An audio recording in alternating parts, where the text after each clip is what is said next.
It had been 2 years since Sneha had last met Divya, and after talking about it for quite a long time, Sneha was finally coming to Bangalore to meet her. Both the girls were quite excited to see each other and were looking forward to the short holiday from office and work and to catching up with each other. Bangalore was going to be good, she could just feel it. The next few days were a blur of pubs, restaurants, and clubs. Divya had not changed a bit. She still had a taste for the fast life, and being the more forward out of the two, made sure Sneha enjoyed Bangalore in the way she thought it should be enjoyed. But one of the days, Divya got an urgent call from her office. She was indispensable to the meeting and was forced to leave Sneha by herself for the day. After many apologies and promises to be back as soon as she could, Divya left for work. Sneha sat down on the balcony. Slightly relieved, she had the day to herself. She loved Divya, but her introvert nature found Divya's exuberance to be quite overwhelming at times. Sneha decided to see the parts of Bangalore she had wanted to. Sneha had brought along her own little list of things to do in Bangalore, but kept it away knowing that Divya would find her choices boring and bland. She got dressed, brought out Google Maps, and stepped out, a sense of liberation warming her toes. Sneha spent the day visiting art galleries and music stores, old bookshops, and small, quaint cafes. She walked on the busy streets at a leisurely pace, stopped and looked at window displays, and sat and observed the passerbys. No one to hurry her up or force feed her or oblige her into small talk. It was just the type of vacation Sneha loved. As the day came to an end and the sky turned pink with the smog, Sneha made her tour's last stop, Cubbon Park. Even as a kid, she had loved playing in woods and parks, and she still held on to some of that childhood fascination of hers. The temperature was unusually low, and the brisk coolness of the breeze was slightly stinging her face. The sun had almost set, and the clouds looked dark and heavy in the twilight. She strolled around the park, passing an occasional jogger or nature lover. As she walked in deeper, she listened keenly to the trees whispering to each other, and somehow thought they sounded sad. The crunch of twigs and gravel underneath her feet seemed unnaturally loud in the shallow silence. The back of her neck was tingling uncomfortably, and her fingertips grew icy. She ignored the sinister sighting of the wind and sat down on the next bench she found. She decided to stay for 15 minutes more and then leave for home.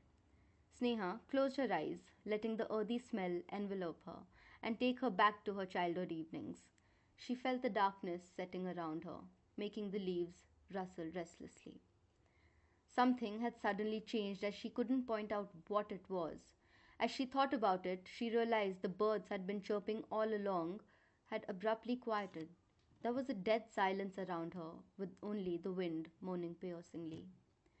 Suddenly, Sneha felt someone tug at her hand, and she opened her eyes with a frightened start, but relaxed as soon as she saw a small, plump, cherubian looking girl tugging at her finger.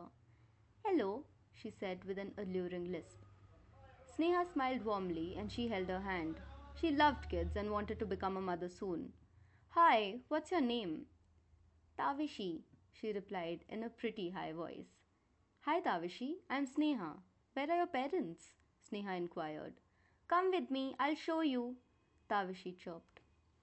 Sneha glanced at the watch. She really was getting late. She decided to walk with Tavishi, hand her over to her parents, and leave immediately. "Okay," Sneha smiled at her and stood up. They sauntered over to a small clearing nearby, Tavishi keeping a constant chatter and Sneha listening to her with an adoring smile on her face.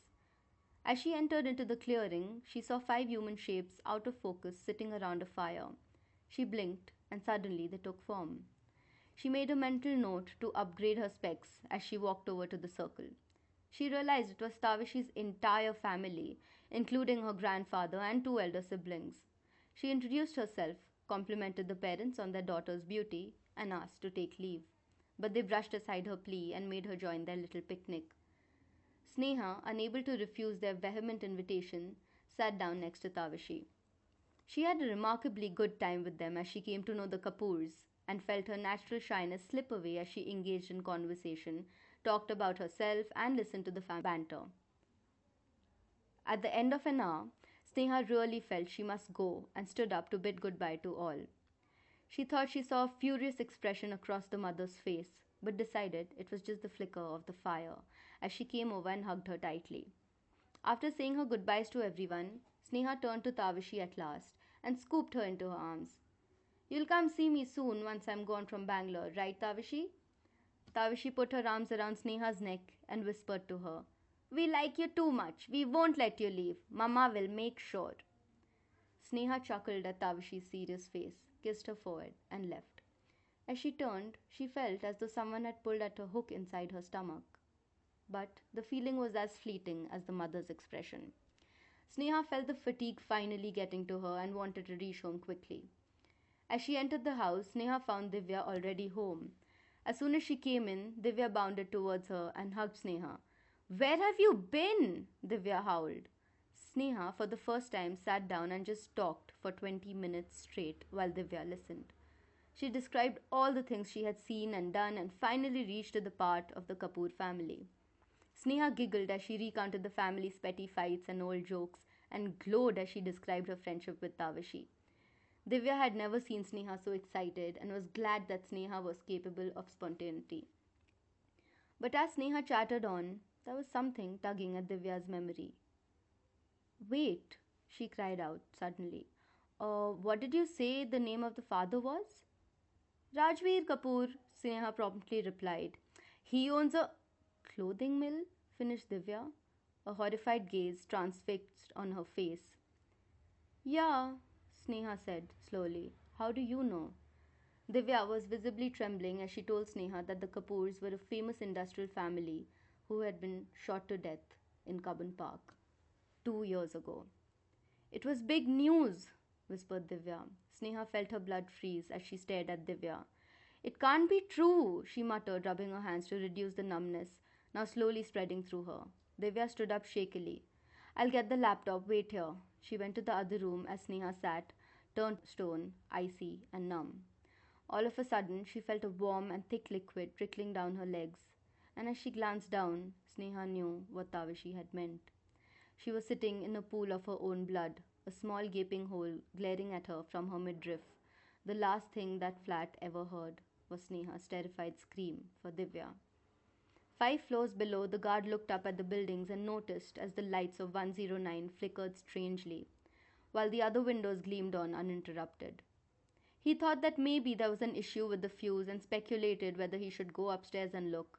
But as the chill picked up in the air, he decided to wait for a phone call and headed to his cabin.